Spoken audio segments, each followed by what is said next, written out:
नमस्कार। नमस्कार। हमारे साथ अभी ब्रेकिंग न्यूज चक्रधरपुर में लाइव में जुड़ रहे हैं मानसिंह बांकीरा जी, जो कोल्हान गवर्नमेंट काउंसिल ये स्टेट का काउंसिल मेंबर हैं और चीफ मानकी हैं मानसिंह बांकीरा। हम लोग विगत दिनों जो चाईबासा में हुई हिंसक झड़प, जिसमें अभी कुछ मामला गंभीर बना हुआ है, कुछ लोग जेल चले गए, इस मुद्दे पर हम लोग बात करेंगे मानसिंह बांकीरा जी से। मानसिंह बांकीरा जी, ब्रेकिंग न्यूज चक्रधरपुर में आपका स्वागत है। जोहार।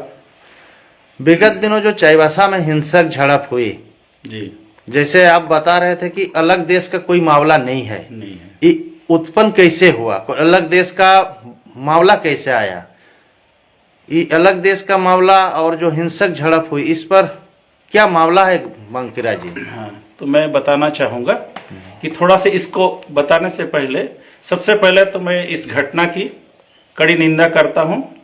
ये मानवता कानून के विरुद्ध तो है ही और मानवता के विरुद्ध भी है और आदिवासी स्वशासन व्यवस्था के विरुद्ध भी है। ऐसा हिंसा की इजाजत मुंडामान की व्यवस्था में नहीं है, इसलिए मैं इसका पुरजोर विरोध करता हूं। तो इसके पिछले कड़ी में मैं जानना चाहता हूं कि ये इसका सूत्रधार कौन है। इसका सूत्रधार है हमारा कोल्हान गवर्नमेंट ई स्टेट के एक सदस्य थे जिसका नाम है आनंद चातर।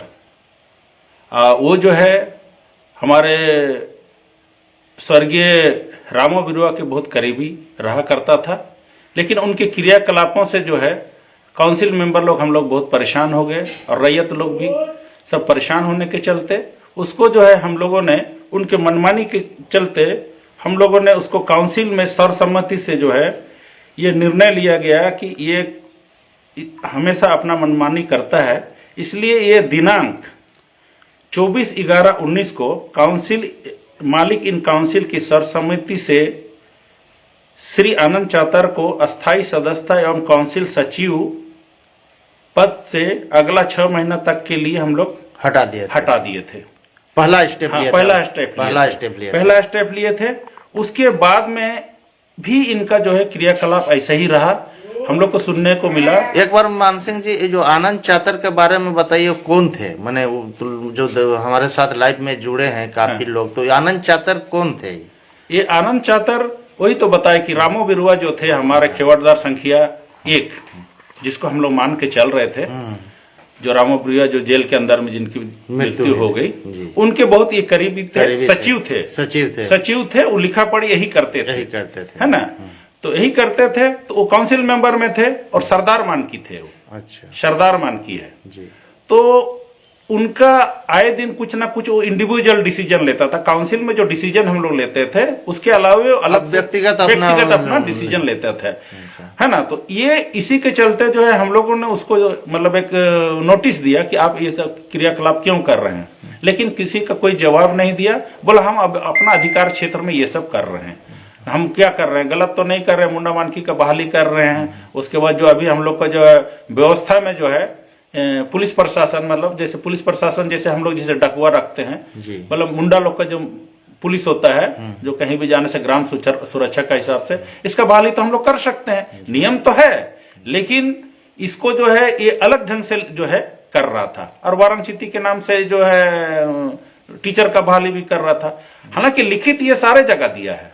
अच्छा, ये सारे जगह दिया है, डीसी ऑफिस वगैरह में भी दिया है, लेकिन ये हम लोग का कहना है कि ये इंडिविजुअल वो कर रहा था, उसका व्यक्तिगत काम था। जो कोल्हान गवर्नमेंट स्टेट काउंसिल से कोई मतलब नहीं है उसको। तो चूंकि हम लोग पहले तो 6 महीना के लिए किए थे, उसके बाद फिर क्या? उसके बाद हाल फिलहाल में अभी कम से कम ये डेट हमारा है अभी, लेकिन हम डेट नहीं बता रहे हैं आपको। ये ज्यादा नहीं, हमको लगता है 1-1.5 महीना 2 महीना पहले उसको हमेशा के लिए हम लोग जो है बर्खास्त कर दिए हैं। अच्छा, बर्खास्त कर दिए। उनका अभी हम लोगों से कोल्हान गवर्नमेंट ई स्टेट से कोई ताल्लुकात नहीं है।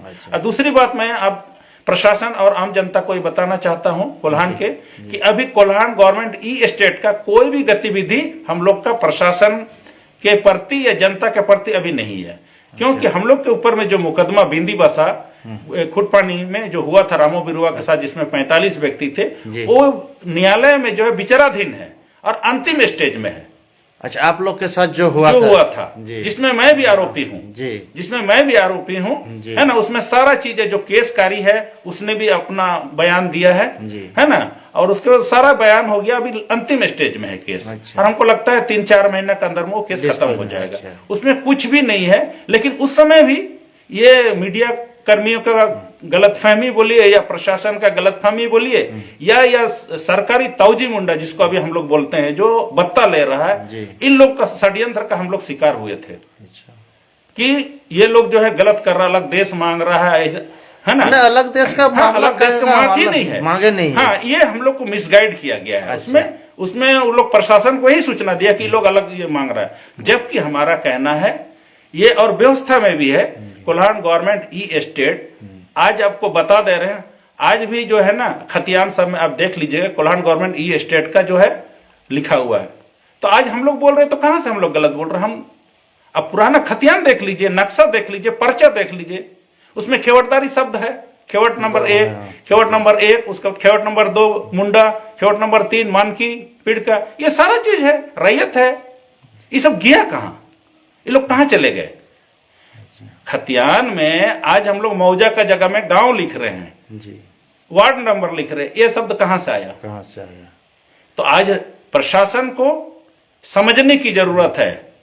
और ये जो है मैं बता देना चाहता हूं कि कोई ये हम लोग नया भी नहीं मांग रहे हैं। कोल्हान गवर्नमेंट ई एस्टेट हम लोग भू संपदा यानी सरकारी भू संपदा का व्यवस्था जो है हमारा, उसको हम लोग मांग रहे हैं। और जो बहुत पहले से, भारत आजादी के पहले से है ये हमारा। और ये रामू बिरुआ का बात नहीं है। अच्छा। रामू बिरुआ एक बात कहा करते थे कि ये जो व्यवस्था है, आज हमको अगर नहीं दोगे भी तो, लेकिन ये 1 इंच जमीन भी जो है ना सरकार नहीं ले सकती है। हमारे रैयतों के बिना अनुमति के जोर जबरदस्ती गोली बंदूक से 1 इंच जमीन भी नहीं ले सकती है। तो ये बात को जो है आज सरकार को समझना चाहिए, प्रशासन को, कि इस बात की सच्चाई क्या है। इसको जानना चाहिए, इसको जानना चाहिए और समझना चाहिए। और दूसरी बात मैं ये कहना चाहूंगा कि अगर ये लोग मानते नहीं है हम लोग को, ठीक है, मुंडा मानकी को हम लोग को नहीं मानते हैं, खेवड़दारी को नहीं मानते, ये तो कोल्हान में कोल्हान अधीक्षक का जो पद है ये क्यों है? सवाल तो उठता है। और कोल्हान फंड आता था, इस फंड का और ये कोल्हान अधीक्षक का पद का क्या औचित्य है, मेरा सवाल है। तो जब ये है पद है और उसके नाम से फंड आती थी, और उसके बाद एक और बोलती है, अभी हमारे एसपी साहब भी बोलते हैं कि मुंडा मानकी जो है प्रशासन के अभिन्न अंग है, अभिन्न अंग है बोलते हैं, और उनके माध्यम से बहुत सारा काम भी हो रहा है। तो यहाँ पर ये समझना की जरूरत है कि मुंडा मानकी और हम लोग कोल्हान गवर्नमेंट ई एस्टेट के जो मुंडा मानकी, इनमें फर्क क्या है, ये समझना बहुत जरूरी है। ये सरकार और प्रशासन की बात है। तो इसलिए जब मामला उठा है तो ये दूर तक जानी चाहिए और गहरा मंथन होना चाहिए। नहीं तो बार बार हम मीडिया के साथियों से भी ये कहना चाहेंगे कि आप लोग इस चीज को अध्ययन कीजिए, उसके बाद लिखिए, क्योंकि मैसेज गलत गया है। मैं इसकी पूरी कड़ी शब्दों में निंदा करता हूं और इसका खंडन करता हूं कि अलग देश का या अलग राज्य का ऐसा कोई बात नहीं है। यहां अलग व्यवस्था है, उस व्यवस्था को हम लोग as it is full phase में रखने की बात कर रहे हैं। अच्छा। फुल फेज में उसको रखने की बात कर रहे हैं, ऐसा कुछ नहीं है। और जहां चाईबासा वाली मामला है तो मैं यहाँ के जिला प्रशासन इससे ये करूंगा कि निर्दोष आदमी को इसमें आप लोग मत घसीटिए। भले इसमें लोग बहकावे में, ये जो कौन लोग आए थे इसका भी मैं बताता हूं, जो मुझे गुप्त सूचना है। मैं चूंकि उस घटना के दिन चकरदरपुर में एक जमीनी विवाद था, आदिवासी का जमीन जो है वो जो है दूसरा कोई लिया हुआ था, वहां पर मैं बैठा हुआ था। तो आपका जो है कोल्हान पोड़ाहाट का मुंडा मानकी संघ का महासचिव भी मेरे साथ बैठे हुए थे, जो श्री आपका चंदन होना गया, वो भी थे। अब वीडियो बाइट वगैरह में हमें भी देखे होंगे आप लोग। तो हम लोग को सूचना मिल गई थी कि ऐसा ऐसा चाईबासा में हो रहा है। तो हम लोग बोले भाई कंट्रोल करो, लेकिन कंट्रोल नहीं हुआ। कारण कि इन लोगों को जो बहाली किया गया था, ये स्पष्ट बोला गया था कि आप लोग को मुंडा मानकी के अधीन में रह करके काम करने का है। अच्छा। है ना। और इसमें ये प्रोसेस में ऐसा व्यवस्था है, लेकिन सरकार उस चीज को अभी नहीं मान रहा है कि कोलान का फंड है उसी से ये लोग को जो है दिया जाना। आज राज्य सरकार जो है हमारा वाराणसी लिपि को जो अपना जो स्थानीय मदर टंग है इसको पढ़ाने के लिए तो ऑलरेडी बोल ही रही है।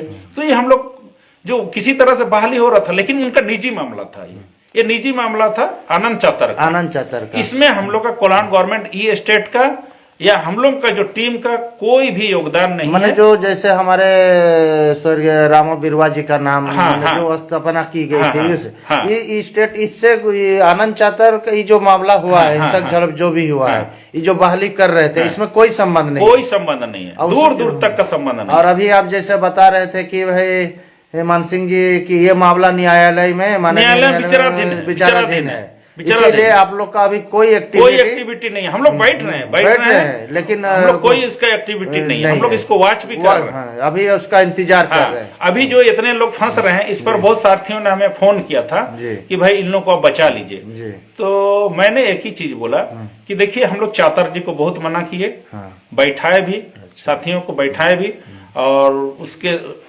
इस तरह से गलत हरकत के चलते उनके साथ मेरी व्यक्तिगत रूप से भी बहुत बकझक हुई थी 1 साल पहले 2021 में। और मतलब मैं चेतावनी भी दिया था उसको कि इस तरह से दोबारा करोगे तो बहुत अच्छा नहीं होगा। उसके बावजूद भी उनके कुछ साथी जो है हम लोग के ऊपर में यही आरोप लगाया गया उनके साथियों द्वारा, आप लोग जो है अभी कुछ नहीं कर रहे हैं, बैठे हुए हैं, हम लोग करेंगे। अच्छा, तो हम लोग करेंगे बोल करके ये लोग जो है अलग टीम होकर के जो है ये सब करने लगे। तो बहुत सारे साथी अभी हम लोग लीगल एडवाइस वगैरह भी लिए वकील साहब लोगों से, तो हो सकता है प्रशासन तक वो मांग पत्र हम लोग का जो लिखित रूप से पहुंच जाएगा, 1-2 दिन में पहुंच जाएगा। हमारे साथी लोग हैं, तो मैं इसलिए खुल करके आज ये बाइट देने का भी मतलब है कि चूंकि मैं एक आरोपी हूं, है ना, आरोपी है, न्यायालय में है, इसलिए मैं खुल करके कहीं पर बोल नहीं रहा हूं, बोलना नहीं चाहता था, लेकिन चूंकि ये घटना ऐसा घट गया है और बढ़ रहा है दिनों दिन, और उसके बाद में एक गलत संदेश जा रहा है मुंडा मानकी के प्रति और ये कोलान गवर्नमेंट ई स्टेट के प्रति, इसलिए मुझे ये बाइट के माध्यम से, प्रेस के माध्यम से, ब्रेकिंग न्यूज के माध्यम से आपके बीच में आने का हमको जो है जरूरी मैं समझा। और इस प्रेस के माध्यम से मैं आम जनता को, जिला प्रशासन को और उसके बाद हेमंत सरकार को भी मैं ये अपील करना चाहता हूं कि इस मामले को जो है दबाने के बजाय, लोगों को झूठे मुकदमे में फंसाने के बजाय इस समस्या का स्थायी समाधान निकालने का प्रयास करना चाहिए।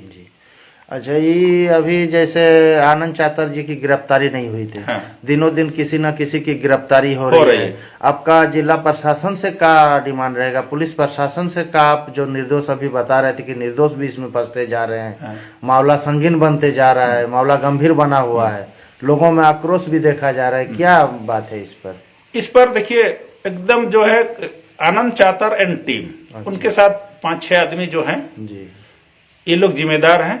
तो जिला प्रशासन कम से कम अन्य लोगों को, निर्दोष लोगों को इसमें गिरफ्तार, जो मेन आरोपी है उनको गिरफ्तार करे, दबाव बनाए प्रशासन, और दूध का दूध, पानी का पानी क्लियर हो जाएगा। चलिए, बहुत बहुत धन्यवाद मान सिंह जी।